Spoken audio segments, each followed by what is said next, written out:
1 Coríntios 11, 26.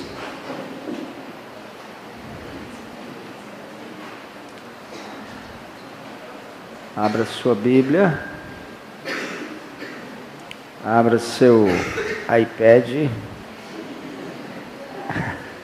Abra seu iPhone. Abra seu laptop. Em 1 Coríntios 11.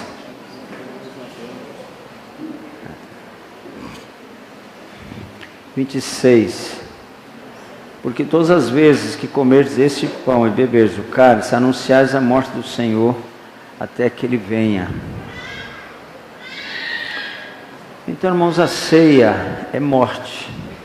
A ceia lembra morte, né? Anunciais a morte.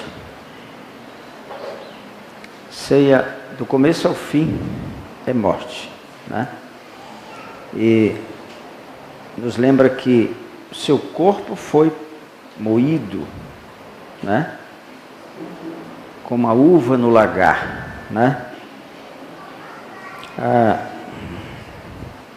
Nos lembra que Ele estabeleceu uma nova aliança conosco, né? Uma superior aliança conosco. A ceia nos lembra isso. Ele fala isso quando Ele institui a ceia, né? Uma aliança superior foi estabelecida conosco quando Ele morreu na cruz, né?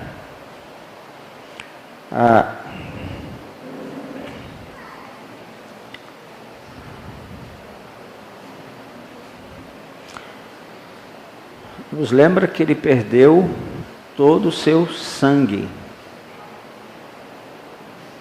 Nós mostramos na primeira aula que o Senhor devia ter por volta de 8 litros de sangue no seu corpo. Ele era um homem forte, musculoso, alto, e Ele perdeu todo esse sangue, né? Nós lembramos que uma aliança, ela se firma, ela se estabelece com sacrifício, né? E lembramos Êxodo 24 sobre isso, Mateus 26, né? Uma aliança não se estabelece sem sacrifício, sem derramamento de sangue, né?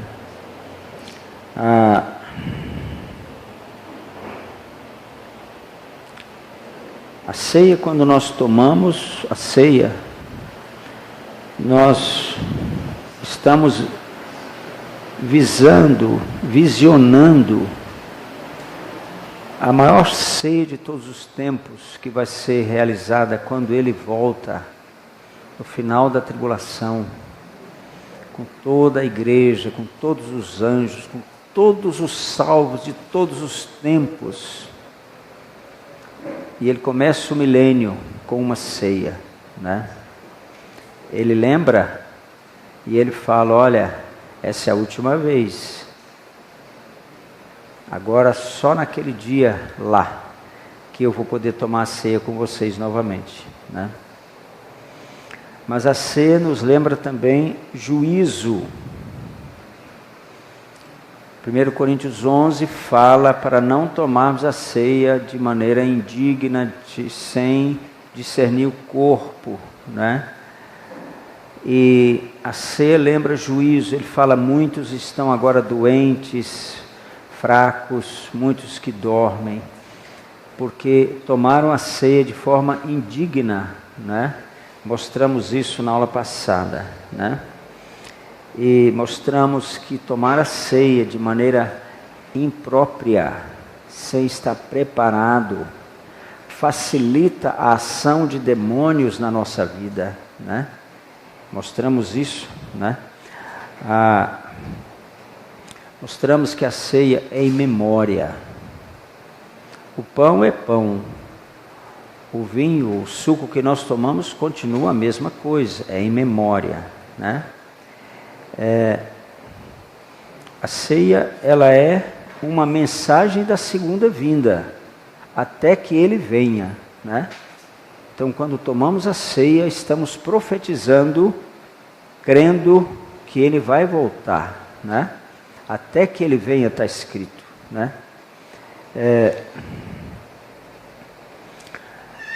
A ceia, irmãos, lembra uma coisa, Ele tomou o cálice, e Ele falou, vocês também vão ter que beber esse cálice, falando para os discípulos, né? Então, Ele falou, vocês vão ter que beber esse cálice, beberão o meu cálice, né? E meditando nisso hoje, hoje de manhã, eu estava me lembrando dos nossos irmãos presos na Coreia do Norte. Eles estão bebendo esse cálice tão amargo, né? Muito amargo, né? E assim tem sido em toda a história da igreja, né? Bebereis o meu cálice, né? E a igreja tem bebido desse cálice, né?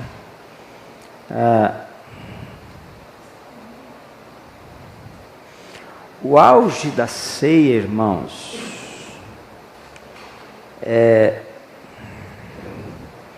o auge da ceia, no entanto, está aqui em João 13. Quer ver?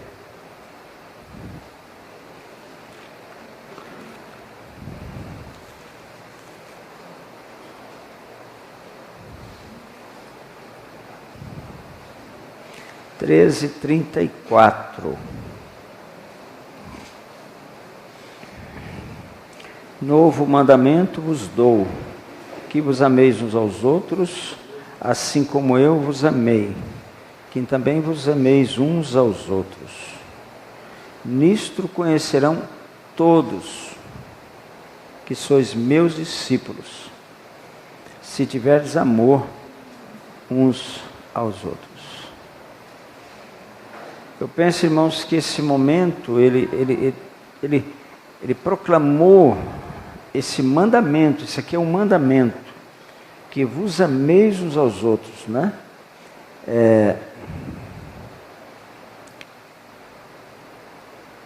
Ele foi quando ele lavou os pés dos discípulos, né? Ele termina aquele momento grandioso da ceia, lavando os pés dos discípulos, né? E nessa hora, ele proclama essa verdade, né? Ou esse mandamento, né? Novo mandamento. Ele não trouxe muitos mandamentos, mas esse ele destacou, não foi? Novo mandamento vos dou, né? Então, é um mandamento. E lá no Velho Testamento está assim,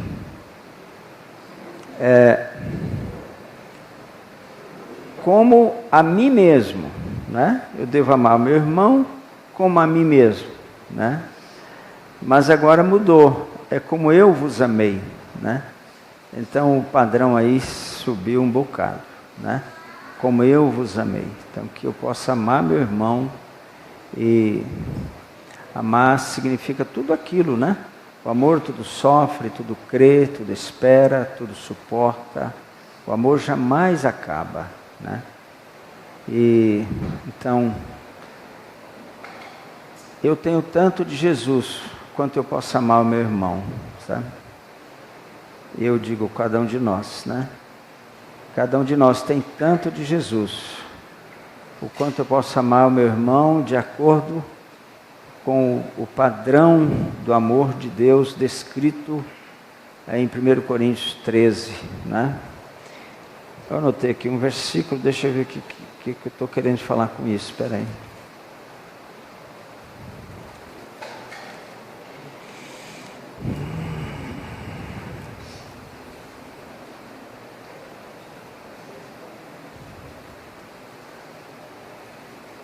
Não, ele repete. No capítulo 15, ele repete no verso 12, o meu mandamento é esse. Interessante, irmãos, aqui ele destaca o meu mandamento, como dizendo, só tem um mandamento para vocês, né? Não tem mais um segundo não, só tenho esse. Só, esse é o meu, né? O meu mandamento é esse, que vos ameis uns aos outros, assim como eu vos amei, né?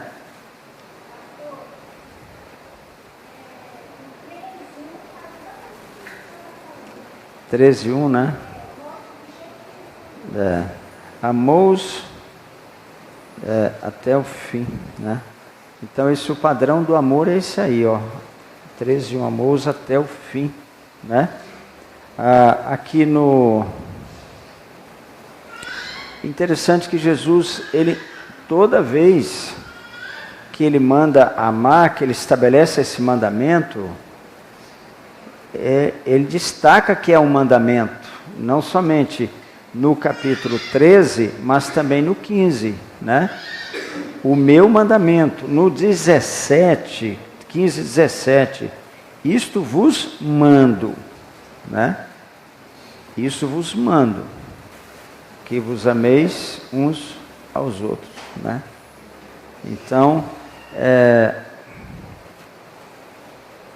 esse é o momento maior, mais sublime da ceia, né? É quando ele estabelece esse novo princípio sobre o amor, né? Que vos ameis uns aos outros, né?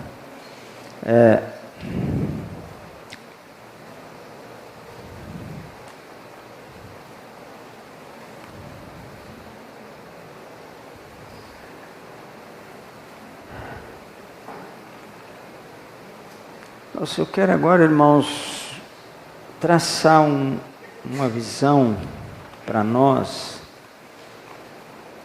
sobre o Senhor no Getsemane, que aconteceu lá. Só que antes disso nós temos que buscar algum entendimento sobre, antes que ele chegasse no Getsemane, né? E então temos que nos reportar à Páscoa. Porque a ceia, ela é uma repetição da Páscoa.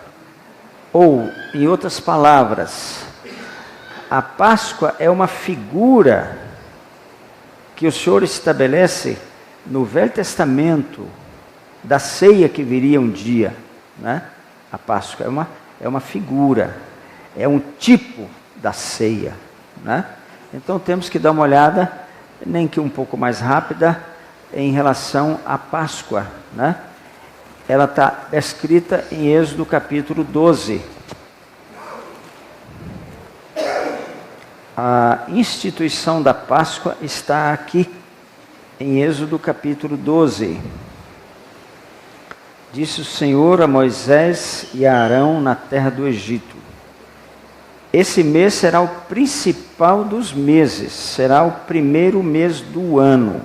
Que mês é esse? No 13 vai falar. 13, versículo 4. Hoje, mês de Abibe, estais saindo.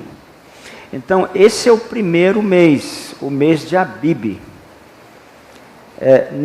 No primeiro mês, fala de quê?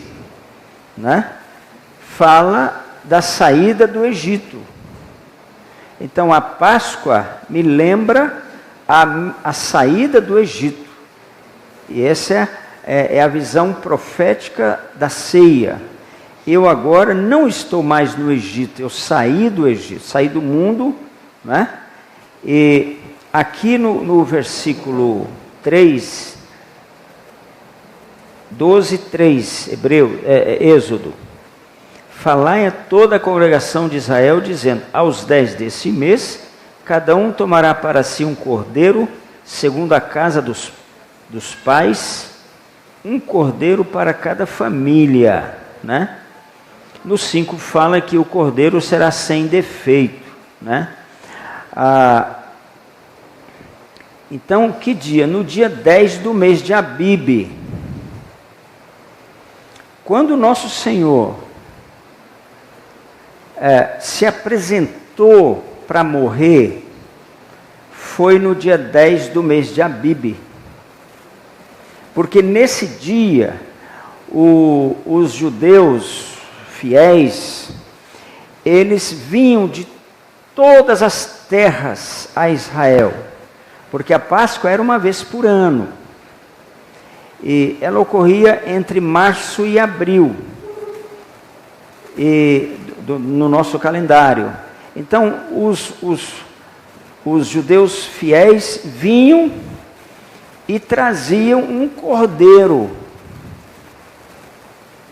Eles preparavam esse cordeiro, cada família trazia o seu cordeiro. Lindo isso, irmãos.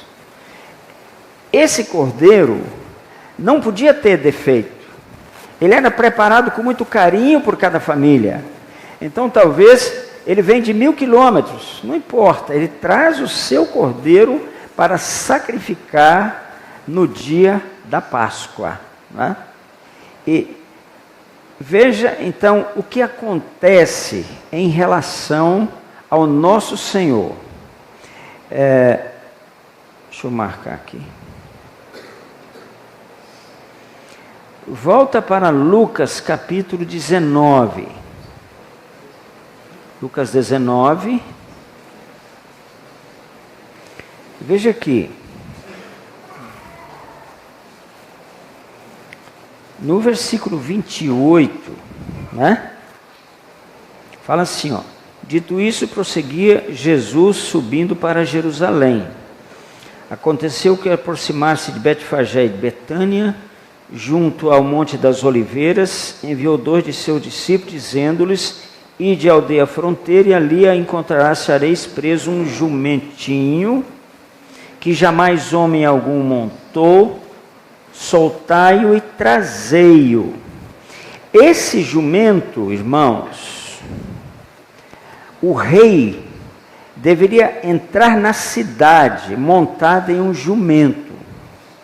Era tradição em Israel. Então, lá em 1 Reis, no capítulo 1, lá em Zacarias também fala que Salomão, quando ele foi nomeado rei pelo seu pai, ele entrou em Jerusalém montado no jumento. Quando ele montou, ele encomendou esse jumento, ele estava declarando para nós, para o povo judeu, para os sacerdotes, para os levitas, para toda a nação, que ele era rei, que ele veio para reinar. Então ele entrou montado só quem tivesse sido nomeado rei poderia entrar montado no jumento. E que dia ele entrou? Ele entrou no dia 10 do mês de Abibe. Aí você pergunta: mas pastor, como é que você sabe disso? Porque isso já foi feito estudos profundos sobre essa data, né? Lá em deixa eu mostrar isso, é importante vocês entenderem esse princípio aqui. Entender isso aqui. Quer ver? Em Neemias, capítulo 2, versículo 1, no mês de Nisan, no 20º do rei Artaxerxes, uma vez posto o vinho diante dele, eu o tomei para oferecer e lhe dei. Ora, eu nunca antes estivera triste diante dele.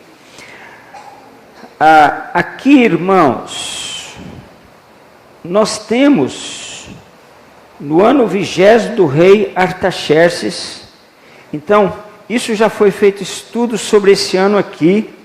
Tem estudos muito sérios, totalmente confiáveis sobre isso. Esse dia foi no dia 14 de março de 445 a.C. Foi nesse dia, 14 de março de 445. Então, agora Jesus monta num jumento e entra, e ele é aclamado rei, entendeu? Porque, veja bem, logo na frente, né? Então, você pode ver, quando se aproximava, interessante, isso aqui foi em Betânia, irmãos, coisa linda, porque Betânia ficava a 3 quilômetros de Jerusalém. Então ele andou 3 quilômetros montado nesse jumento. E nesses 3 quilômetros ele foi aclamado, entendeu? Veja o 37. quando se aproximava da descida do Monte das Oliveiras, porque é uma descida lá, toda a multidão dos discípulos passou jubilosa a louvar a Deus em alta voz por todos os milagres e tal, dizendo: bendito é o Rei que vem em nome do Senhor. Paz no céu e glória nas maiores alturas. Pela primeira vez e única vez no ministério do Senhor, ele é aclamado Rei.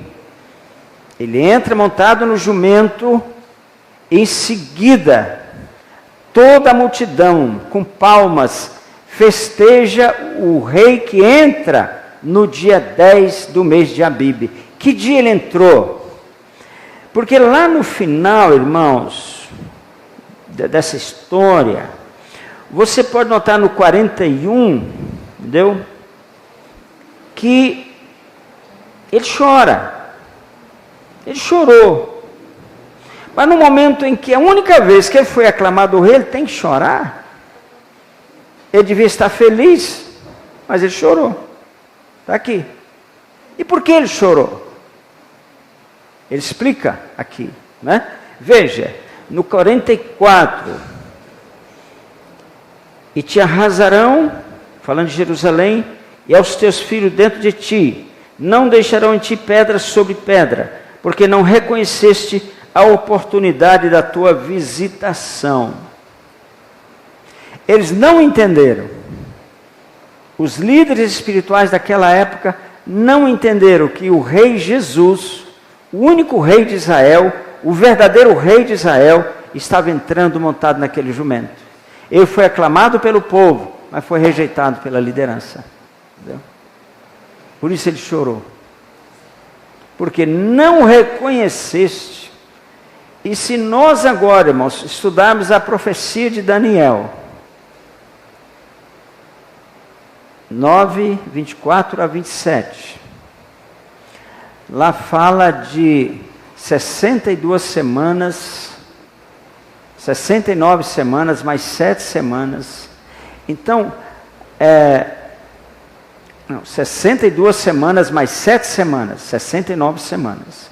Isso dá, irmãos, semanas de anos, dá 483 anos, anos bíblicos.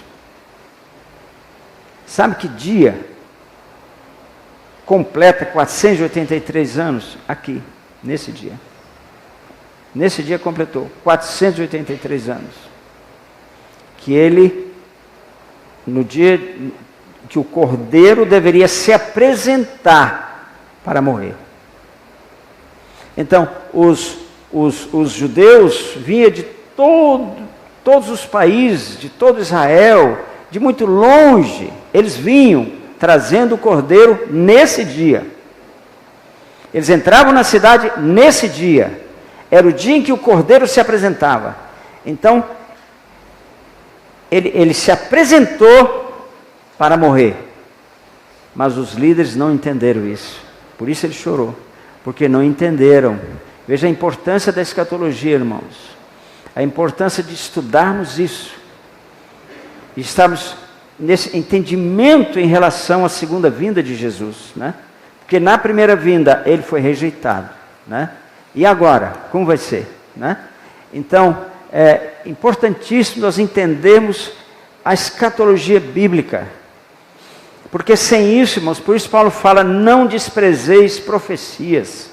Nós temos que amar as profecias, estudar as profecias, para nós estarmos, vamos dizer, com uma vida conforme o cumprimento das profecias, né? O Senhor fala em Lucas 12, sede vós como aqueles que esperam pelo seu Senhor, né? Que esperam pelo seu Senhor. Temos que estar esperando por Ele o tempo todo. Do contrário, Ele vai vir. E grande parte não vai entender o que aconteceu da igreja, né? Infelizmente parece que é isso que está para acontecer, né? Agora, o cordeiro que eles traziam tinha que ser sem defeito. E tinha que ser examinado pelo sacerdote. E você pode ver aqui que logo em seguida aqui ele vai chicotear os vendedores no templo. Por quê? Porque os sacerdotes, eles criavam cordeiros e pombas para vender na Páscoa. Então, eles, de alguma forma, eles rejeitavam aquele cordeiro que aquele judeu fiel preparou para aquele dia. Não, o seu cordeiro, eles davam um jeito de pôr defeito no cordeiro que vinha, porque ele vendia o cordeiro. Olha o que o dinheiro faz, né? Porque eles tinham um cordeiro para vender. Então, essa foi a revolta de Jesus, e ele usou um chicote ali para virar as mesas, ele ficou irado com aquela situação, né? Então, agora, o que acontece? Ele tem que ser examinado, e ele respeita a autoridade constituída em Israel, autoridade espiritual, religiosa constituída, ele respeita totalmente. Então, agora, ele vai ser examinado, entendeu? Em relação a... Porque do dia 10, veja aqui novamente no capítulo 12, versículo 6. E o guardareis, quer dizer, o cordeiro, até o 14º dia desse mês. 10 a 14.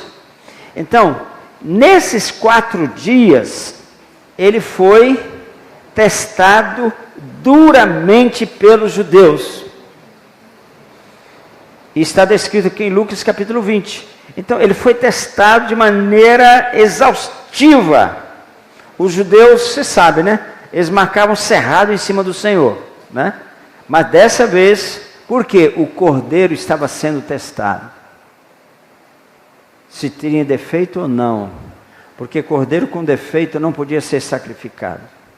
E outra coisa, irmãos, que a Páscoa nos ensina aqui, uma lição muito profunda para nós, é que na Páscoa, lá atrás, todos os primogênitos foram mortos. Isso que trouxe a libertação do povo.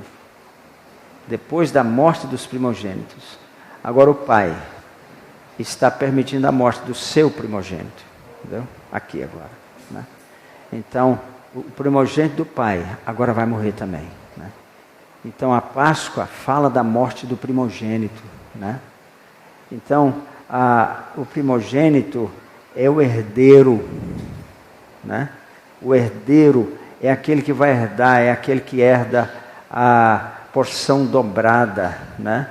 Então, o primogênito, irmãos, ele participa, o primogênito lá em cima, ele forma uma igreja, a igreja dos primogênitos. Então, essa igreja é daqueles que alcançaram a primogenitura. Então, eu não vou falar, eu ficaria só aqui, mas só um instante.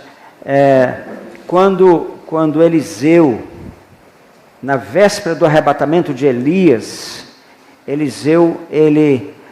Elias fala, então, olha, me pede alguma coisa aí, o que você quer?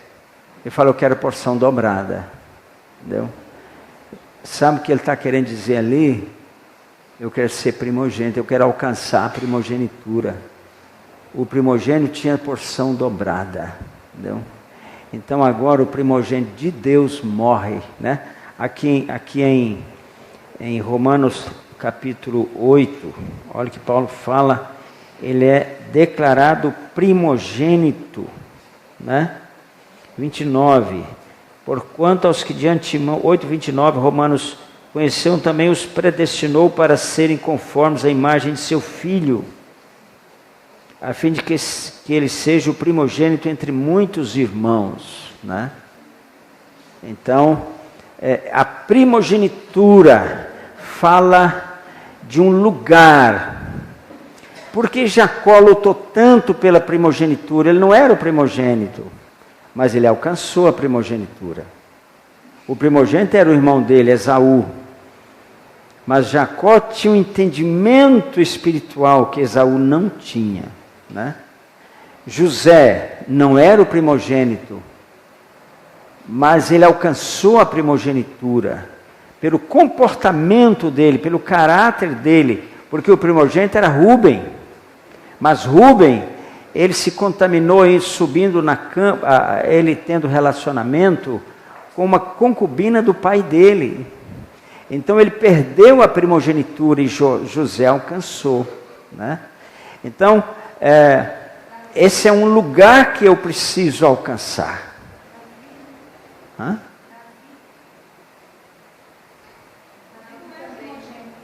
Davi não era, mas de fato, né? Também, de certa maneira, aqui Davi não menciona especificamente que ele alcançou, mas de fato ele chegou lá, né? Então, irmãos, esse é um lugar em Deus, e a ceia me ensina sobre esse lugar, né? Para alcançar esse lugar de primogênito, né? De primogenitura. Jesus foi o primogênito. Então, entre muitos irmãos, primogênitos, né? E essa posição eu preciso alcançar.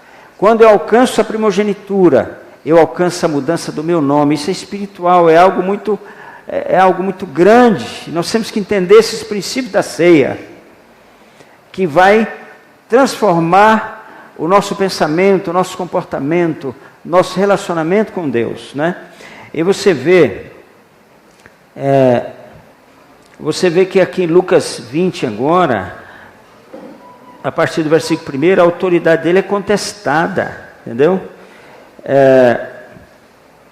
Depois, no verso 19, eles fazem uma pergunta para ele difícil. Eles pegam uma moeda, e naquele tempo não tinha nota, eram só moedas. E essa moeda aqui, de quem é essa efígie aqui? Devemos dar tributo a César ou não? Era uma pergunta capciosa, era uma armadilha, né, para o Senhor, para ver se ele caía em alguma contradição, em algum erro. Porque pecado ele não tinha. Ele nunca havia pecado. Mas pode ser que a gente consiga que ele erre.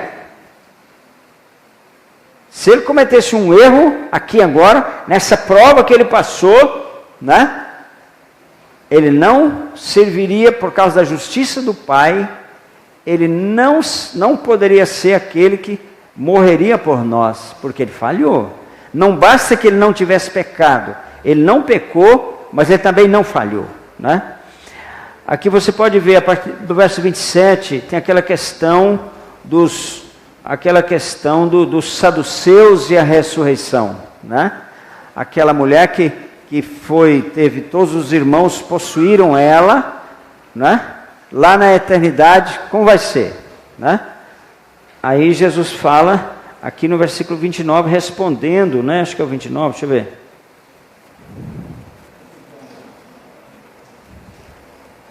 Em Mateus, que é o verso 22, 29, não aqui. Mas enfim, irmãos, você vê que ele é duramente provado, né? E então você vê que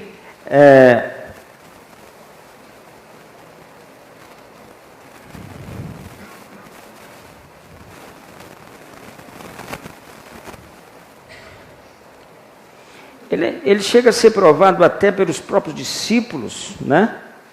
Quando os discípulos fazem uma pergunta para ele sobre quem vai ficar no lugar, né? E tal. Então, ele é provado de toda sorte. Lá em Marcos, capítulo 14, apresenta alguma prova que ele passou que não está aqui, né? Quando o Senhor mostra, ele é feito uma pergunta sobre o maior dos mandamentos, né? E finalmente Jesus fecha a boca dos judeus quando ele fala sobre Davi, né? Disse o Senhor ao meu Senhor, né? Então ele fala, mas se Davi chama, né? Se ele é filho de Davi, como é que Davi chama o filho de Senhor, né? E com essa pergunta ele cala, com essa resposta à pergunta, ele cala a boca dos judeus. Mas por que eu estou citando isso? Para mostrar que ele o cordeiro tinha que ser provado até o dia 14, né? Dia 14 era o dia em que o cordeiro seria morto. Esse é o dia da Páscoa, dia 14 do mês de Abibe. Então, a Páscoa, irmãos, a ceia, não pode ser estabelecido através de um dia da semana, mas de um dia do mês. É 14 de Abibe, você tem que buscar que dia vai dar, se abril ou março. Isso tem estudos que trazem isso exatamente, né? E esse calendário nosso hoje é um calendário preparado pela Igreja Católica e tem vícios nele, né? E, então, dia 14, por exemplo, dia 21 de abril é dia de Tiradentes. Não é um dia da semana, é dia 21 de abril. Pode dar um domingo, segunda, terça, quarta, quinta, sexta, sábado. Mas é sempre 21 de abril. Então, a Páscoa sempre no dia 14 do mês de Abibe. É um dia do mês e não da semana. Mesmo porque Jesus não morreu numa sexta-feira. Isso é uma invenção da Igreja Católica, que os cristãos muitas vezes copiam por falta de entendimento, né? Pastor, por que você sabe disso? Porque eu estudei. Eu estudei isso, né? E então tem que estudar, você tem que descobrir as coisas, né? Você tem que consultar autores, consultar pessoas que estudaram talvez mais do que você, é o que eu faço, né? Eu sempre tenho muitos autores que eu estou consultando, né? Então eu estudei. Porque veja bem, aqui em Mateus 12, ele fala como Jonas ficou 3 dias e 3 noites no coração da terra, assim será com o Filho do Homem. Ele ficará 3 dias e 3 noites lá, sepultado. Ele fala aqui em Mateus 12. Ora, 3 dias, então tem que ser 3 dias inteiros. 3 noites inteiras. Ora, nós sabemos, olha aqui, só para dar um dado, eu não vou seguir aqui porque não é o momento, não é o assunto, mas só estou colocando algumas coisas para ficar gravado e para estabelecer um entendimento sobre o dia 14 do mês de Abibe, que é o dia da Páscoa, né? Nós comemoramos agora, esse mês, no dia 16, né? Dia 19 temos um encontro profético, então é a Páscoa, mas cada ano varia um pouco, só que a Igreja Católica diz que a morte dele foi na sexta-feira. Como sexta-feira? Você quer ver? Mateus 28. Mateus 28, olha aí.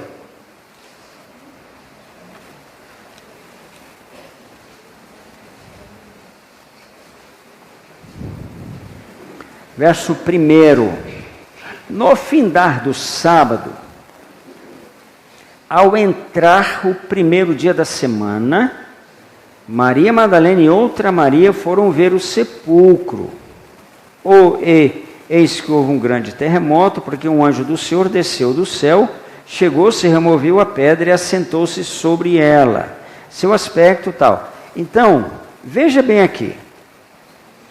Ao findar o sábado, que hora o sábado termina lá para os judeus? Que hora? 18 horas. 18 horas.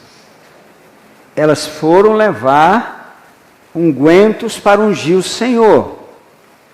Por que elas não foram no sábado? Porque elas eram judias. E elas não podiam fazer aquilo no sábado. Ungir o Senhor, embalsamar Ele, perfumar o corpo dele. Elas não podiam fazer aquilo no sábado. Então elas esperaram, imagina a ansiedade delas, né? De esperar isso, né? E elas foram lá para isso, né? E então isso foi no começo. Agora, no começo do sábado elas foram. Só que quando elas chegaram lá, ele não estava mais na sepultura. Você pode ver isso tanto aqui quanto em Lucas, né? Em Marcos, em Lucas, em João. Todos os evangelhos mencionam esse fato, né? Ele não estava mais lá. Ah, mas ele morreu na sexta. Ele declarou que ficaria 3 dias e 3 noites. Está lá em Mateus 12. No seio da terra, no coração da terra. Então, sexta-feira, ele morreu, que hora? Que hora ele morreu? Hã? Que hora ele morreu? 3 horas da tarde. Ele morreu 3 horas da tarde. Então, vamos considerar um dia, na sexta-feira. Não é um dia, porque de 3 às 6 horas, Arimateia, José de Arimateia pegou o corpo dele para poder sepultar. Então ele ficou 3 horas ali. Por aí, talvez 6h30, 6 horas, ele foi lá, ele pediu o direito, foi lá e tirou ele, né? Um dia. Dia seguinte, sábado, um dia. Aqui não foi um dia, você viu? Foram 3 horas. Mas mesmo que eu considere como um dia, o sábado o dia inteiro. Só que no final do sábado, quer dizer, entrando domingo, elas foram lá, está aqui, e ele tinha ressuscitado. Então, não dá 3 dias. Portanto, a palavra não cumpriu. E a mesma coisa com a noite. Se ele ficou da noite de sexta para o sábado, ficou a noite toda. Mas no início do dia seguinte, ele já estava ressuscitado. Então não é verdade que ele morreu na sexta-feira. Então que dia ele morreu? Ele morreu na quarta-feira. Por que você sabe? Porque eu estudei. É porque eu estudei. É por isso que eu sei que ele morreu na quarta-feira. Mas isso aí outro dia eu conto para vocês, né? Agora não. Então, irmãos,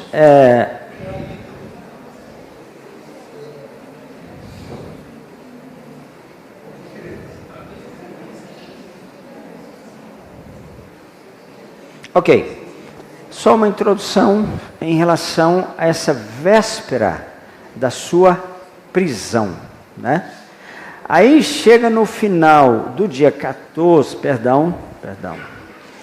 no dia 13, ele vai tomar a ceia, porque é um dia antes da Páscoa. Agora ele vai tomar a ceia, que está descrita nos evangelhos, né? Então agora ele vai tomar a ceia. Veja, vamos usar Lucas para ficar mais fixado em um dos evangelistas.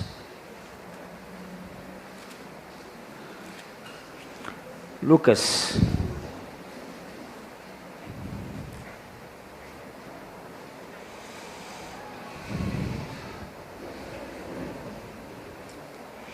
Tem um fato aqui muito importante para ser mencionado.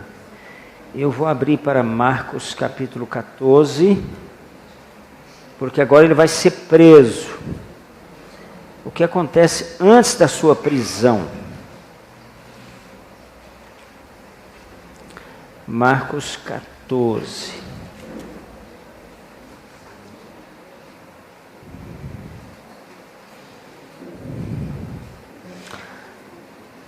Ele chega em Betânia. Isso é muito importante aqui, esse fato descrito aqui em Marcos 14. Ele chega em Betânia, né? E ele vai à casa de Simão o leproso. Era um apelido que esse homem tinha, não sei se Jesus tinha curado a lepra dele, provavelmente tinha curado ele, né? Mas ficou o apelido, né? E lá ele está à noite, já na entrada da noite, vem Maria, né? E o que ela faz? Verso 3: estando ele em Betânia, reclinado à mesa em casa de Simão o leproso, viu uma mulher trazendo um vaso de alabastro, João fala que é Maria mesmo, né? Com preciosíssimo perfume de nardo puro, e quebrando o alabastro, derramou o bálsamo sobre a sua cabeça. Indignaram-se alguns entre si, diziam: para que esse desperdício de bálsamo? Porque esse perfume poderia ser vendido por mais de 300 denários e dar-se aos pobres.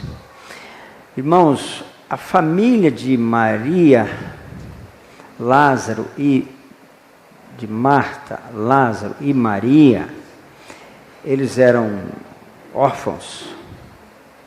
Era uma família muito rica. E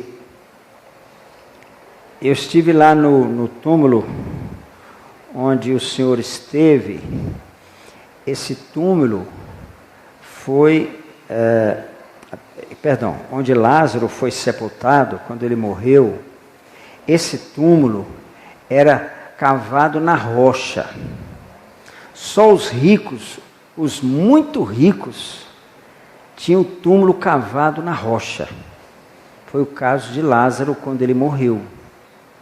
E eu estive lá. Você desce, você vai descendo, não contei quantos degraus, mas não é pouco.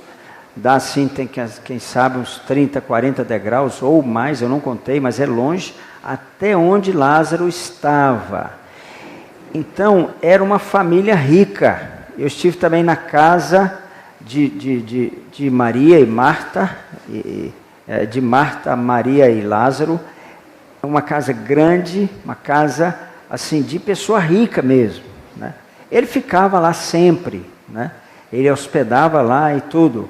Agora, Maria vai ungí-lo e unge a cabeça dele, preste atenção, unge a cabeça dele. E com aquele unguento, era um unguento tão caro, eu fiz as contas aqui hoje, 300 denários, irmãos, 300 denários. Um denário era o pagamento para um dia de um trabalhador braçal. Então eu fiz as contas de algum trabalhador braçal que trabalha às vezes lá em casa, ajudando o Gerson. Sabe quanto deu isso aqui? 21 mil reais. Porque 300 denários são 300 dias de trabalho de um trabalhador braçal. Então eu multipliquei por 70, deu 21 mil reais, né? Então realmente Maria tinha uma visão espiritual extraordinária, porque ela ofertou ao Senhor o melhor do perfume que ela tinha, né? Talvez uma coisa que ela reservou, aquela riqueza, porque 21 mil reais ela entornou ali, porque ela quebrou o vaso, né? E foi e derramou sobre a cabeça dele. O unguento na cabeça estava ungindo para a sepultura, ele fala aqui, né? E ele foi ungido 2 vezes. E é muito marcante o fato de que ele foi ungido por 2 mulheres. E uma delas era uma mulher de vida irregular. Mas ela ungiu os pés. Ele estava na mesa, ela chegou, também derramou, quebrou o vaso, né? Sabe, o alabastro, irmãos, era uma cerâmica, é ainda. Essa cerâmica ainda é fabricada no Oriente, na Grécia tem vaso de alabastro. É uma cerâmica rara, fina, e a mais cara que tem é o alabastro, né? Então, é um vaso que quebra com facilidade. Isso é uma figura, né? Esse perfume é o Espírito Santo em nós, né? Então, esse vaso é fácil de quebrar, né? Então, meu irmão, pode chorar mesmo, sabe? Tem que quebrar, tem que derramar um unguento, entendeu? se não quebrar, o perfume não exala, né? Tem que quebrar, né? Para que o perfume seja, né?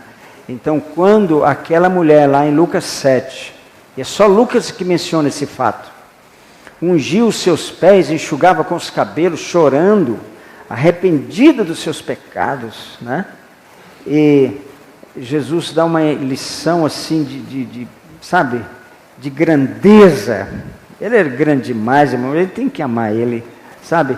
Ele dá uma lição de grandeza, de espírito, de caráter, de amor por aquela moça que havia quebrado aquele vaso e lavado os seus pés, né? Mas ali, ele estava ainda muito mais no início do seu ministério, né? Ele estava caminhando ainda na sua jornada, né? Então ele foi ungido nos pés. É importante ungir os pés, viu? É muito importante isso. Bom, voltando nesse processo aí. Quando ele é ungido, olha o que ele faz.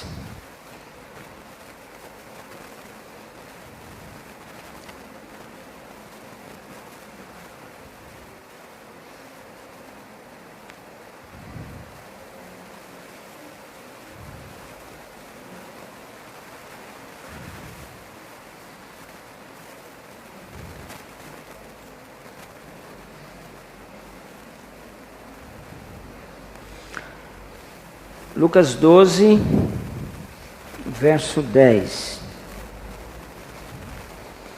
Ele mandou que os discípulos fossem preparar, né, a ceia da Páscoa, porque são duas ceias aqui. Primeiro é uma refeição, é a ceia da Páscoa. Ele vai comer com seus discípulos. E quando ele termina de comer, ele estabelece essa ordenança que é a nossa ceia, né? Mas primeiro eles vão preparar a ceia da Páscoa propriamente, onde o cordeiro é morto, e eles vão comer o cordeiro juntos ali com os discípulos, né? E olha o que ele fala, é bem interessante isso aqui. Verso 9, 22, 9 de Lucas. Eles lhe perguntaram: onde queres que a preparemos? Então lhe explicou Jesus: ao entrar na cidade, encontrareis um homem com um cântaro de água.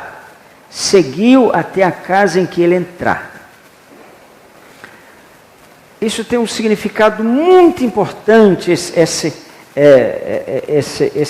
relatório aqui. Marcos também fala desse cântaro, né?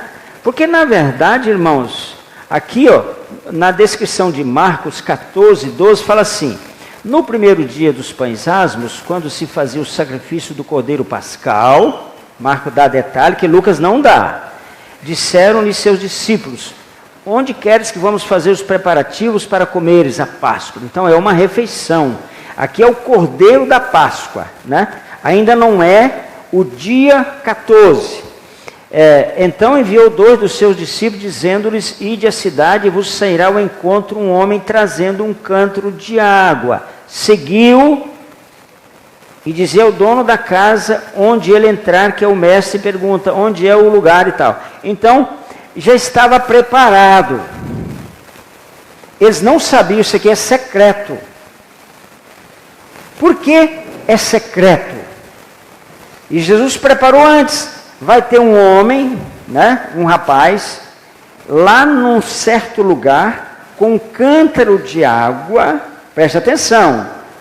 Quando eles virem vocês, ele vai sair de onde ele está. Ele vai entrar numa casa, acompanha ele. Então aqui é algo secreto que está acontecendo aqui. Por quê? Por quê? Porque já se sabia que a condenação dele ia acontecer. Era o assunto da cidade, a morte de Jesus. O ódio que se tinha contra ele. Você pode ver que lá em João 12, que ele foge, depois ele volta, porque não era a hora. Ele teve que fugir da cidade, para depois voltar no dia 10, porque não era a hora, já queriam matar ele antes da hora. Então, o assunto era a morte de Jesus. É isso que se falava, era a morte dele, né? E onde ele está? Já estavam de olho nele, já estavam em busca dele. Ele tem que se esconder, né?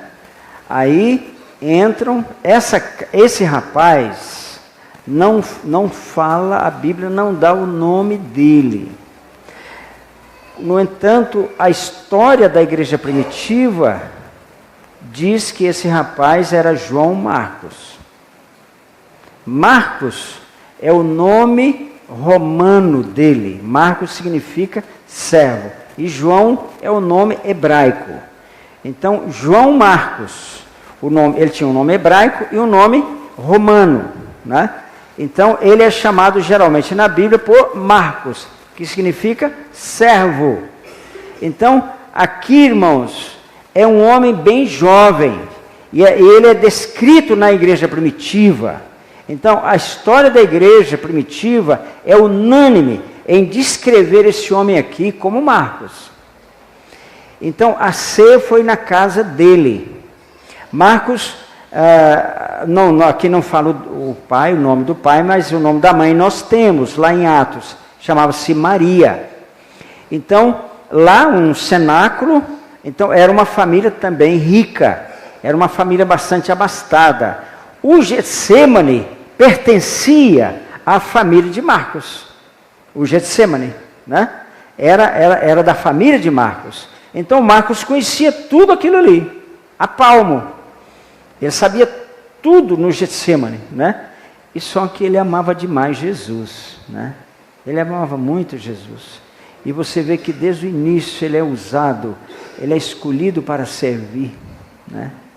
Acompanha o rapaz com esse cântaro, água. Fala muita coisa, não fala para nós? A água que ele está levando, né? Um cântaro, tem um cântaro, ele está levando, então acompanha esse moço. E assim eles chegaram até a casa de Maria e o esposo dela, né? Prepararam a refeição. Não, eu creio que Maria já tinha preparado tudo, né? Eles tomam uma refeição, isso já é talvez 7, 8 horas da noite, e terminada a refeição, eles vão para o Monte das Oliveiras, entendeu? Está aqui, ó, no verso Marcos 14, 22. Enquanto comiam, tomou Jesus um pão, e abençoando, partiu e lhes deu, dizendo: tomai, isso é meu corpo. A seguir tomou Jesus um cálice, tendo dado graças, o deu aos seus discípulos, e todos beberam dele. Interessante, de novo aqui a palavra cálice, né? Então lhes disse: isso é o meu sangue, o sangue da nova aliança, derramado em favor de muitos. Em verdade vos digo que jamais beberei do fruto da videira, até aquele dia em que eu hei de beber novo no reino de Deus. Tendo cantado um hino, saíram para o Monte das Oliveiras. Isso deveria ser por volta, por aí, umas 8 horas da noite, né? Porque foi a tardezinha lá, entrou, tomaram a refeição, talvez 6 da tarde, por aí, não importa que tanta hora, e então foram para o Monte das Oliveiras, onde ele costumava ir. Interessante esse fato, irmãos, como Jesus, ele tinha algumas predileções. Ele gostava de ir para a casa de Maria. Aqui fala que ele estava na casa de Simão, o leproso. E ele também gostava muito de, às vezes ele passava a noite no Getsemane, né? Era um lugar, ali vai dar aproximadamente 3 quilômetros, um pouquinho menos, talvez, o Getsemane, do templo de Jerusalém, do centro da cidade, até o Getsemane, mas ele é muito lá. Tinha que atravessar um ribeiro, o ribeiro de Cedron, e em seguida o horto do Getsemane já está logo ali, né? E o que tem lá? Tem oliveiras, é o Monte das Oliveiras, né? E as oliveiras, irmãos, a oliveira é uma planta, é uma árvore que não morre. ela lança brotos. Ela lança brotos.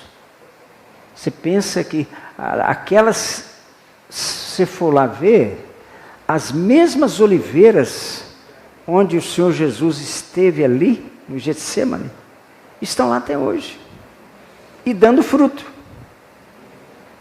Dando fruto. Olha que coisa.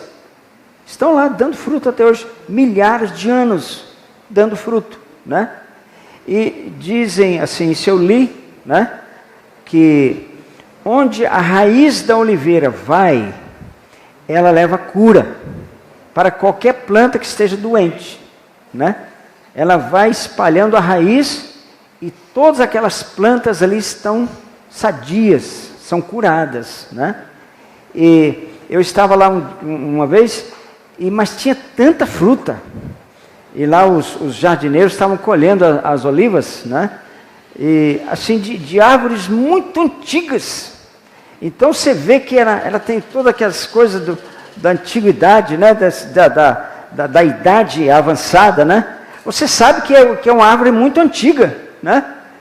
E quando eu chego no aeroporto, nos aeroportos, eu já sou logo a prioridade. Eu não preciso falar que eu tenho 70 e tantos anos, eles já sabem, né? Então eu já vou logo para a fila da prioridade, que geralmente eu sou o primeiro a embarcar, né? Eu sou meio fissurado nos aeroportos, a Valéria viu como é que é. Eu quase sempre sou o primeiro a embarcar. Mas você chega lá, você sabe que são árvores muito velhas, né? Não estou falando que eu sou velho, não. Então são árvores muito velhas, mas que estão soltando brotos. O que Salmo fala? Na velhice ainda darão fruto, né? Então, irmãos, a oliveira é essa planta, né? E porque ele foi para... Ele sabia o que ia acontecer, ele sabia, né? Ele sabia exatamente o que ia acontecer, mas são 9 horas e eu vou parar, né? Vamos ficar em pé.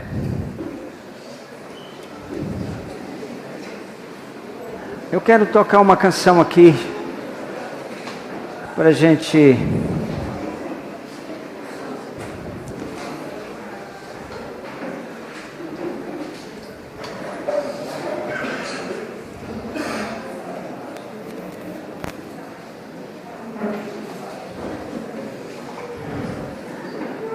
vamos fechar nossos olhos, irmãos, e pensar nisso, que Ele cumpriu todo o propósito, Ele morreu, né? E vamos, nesse momento assim, de profunda gratidão a Deus, por tudo que Ele fez. Feche seus olhos, e um momento assim de refletirmos sobre o que Ele fez, né? Sobre o que o Senhor fez por nós, né? Pense no que Ele fez por você, por nós.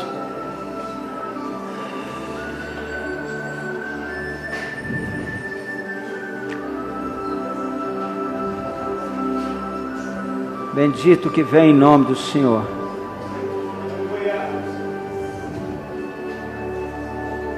Até que Ele venha. Até que Ele venha. Até que Ele venha.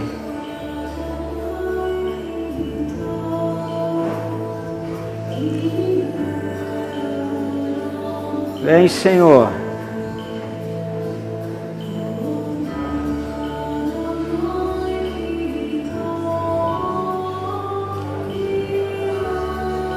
Vem, Senhor.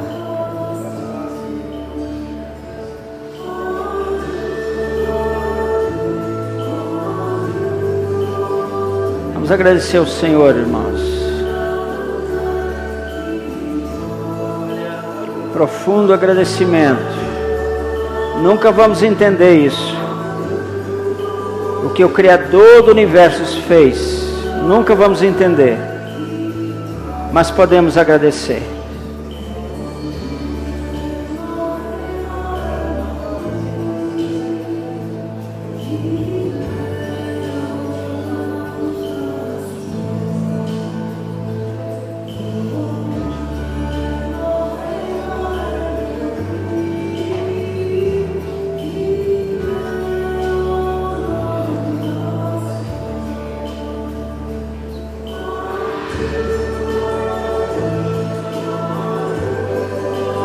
primogênito de Deus foi sacrificado.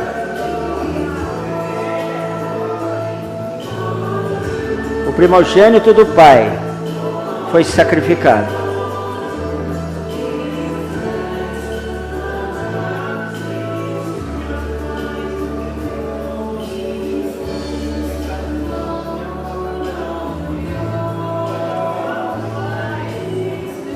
O que você vai fazer por ele? Novo mandamento vos dou, que vos ameis uns aos outros, assim como eu vos amei.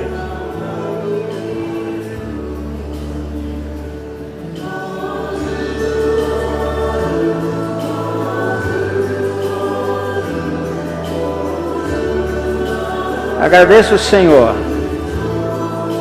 Agradeço o Senhor.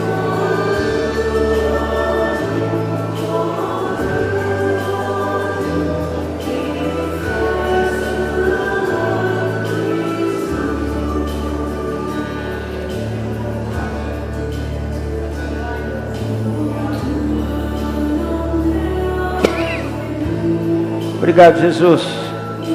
Te amamos, Senhor. Te amamos, Senhor.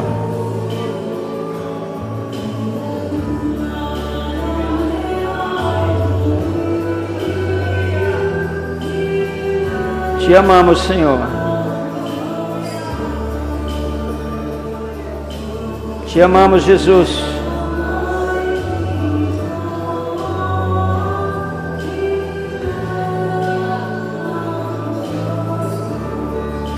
Ah, Senhor.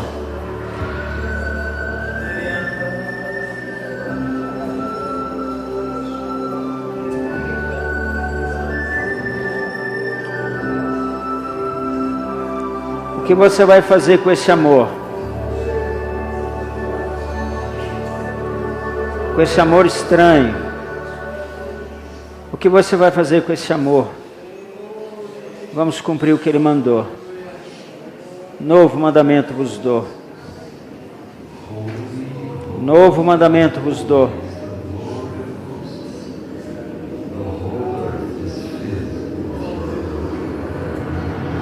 Ele é santo e a terra está cheia da sua glória. Ele é santo. Eu também quero ser santo, Senhor. Fale com o Senhor agora. Comece a falar a Ele. Diga alguma coisa para Ele. Um gesto de gratidão. Uma palavra de gratidão.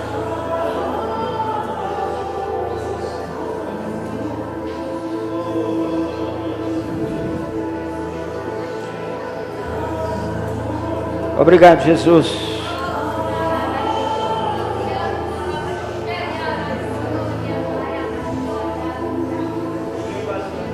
Ele é o primogênito do Pai. Ele é o primogênito de entre os mortos.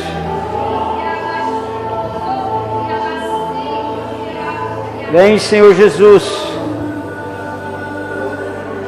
Vem, Senhor Jesus.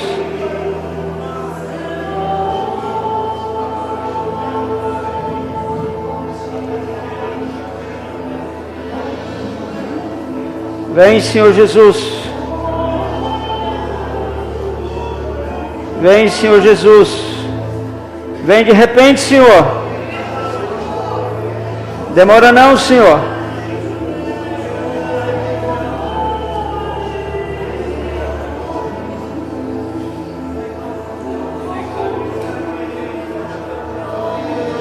Vem de repente, Senhor.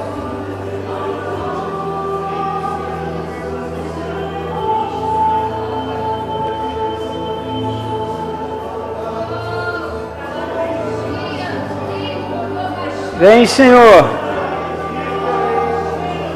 Que Deus estranho é esse?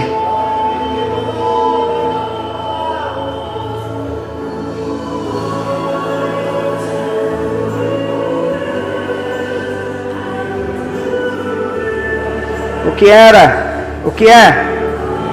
O que há de vir? O que era? O que é? Vem, Jesus! Levante a sua mão e clame pela vinda dele. Na sua vida. Pela vinda dele na sua vida. Na sua vida.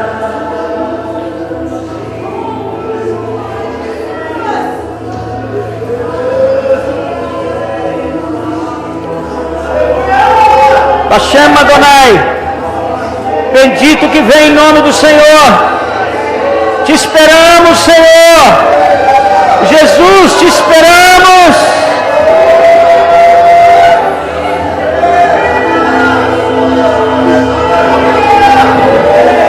Chame Ele para você agora. Clame a Ele para você. Para você. Ele é seu agora.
Senhor, vem.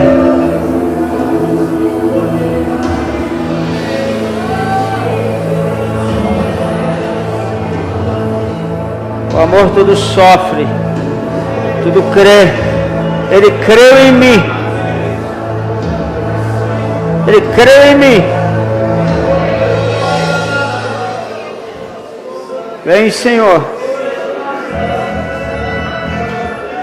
Vem, Senhor. Vem, Senhor. Eu creio em Ti, Senhor. Eu creio em Ti, Jesus.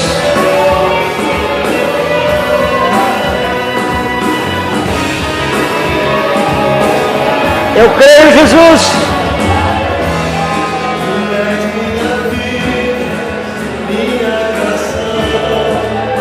Sim, Jesus.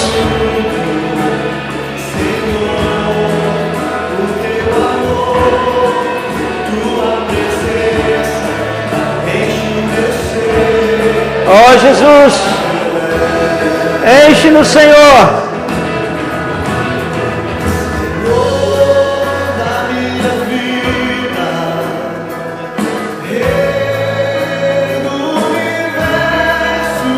Oh, Jesus.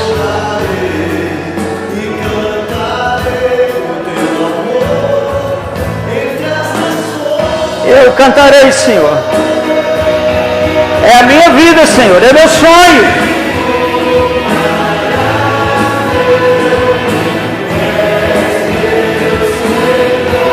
Incomparável. Eu te amo, Jesus. Eu te amo, Jesus.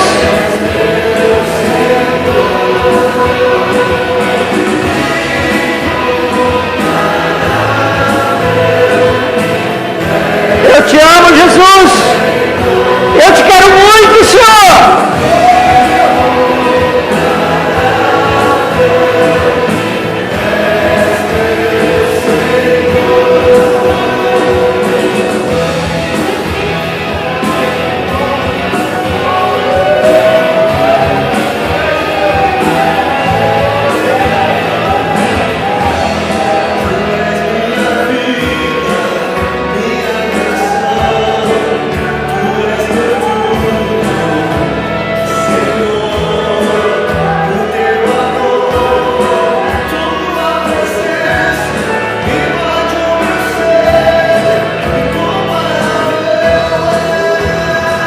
Incomparável, Senhor.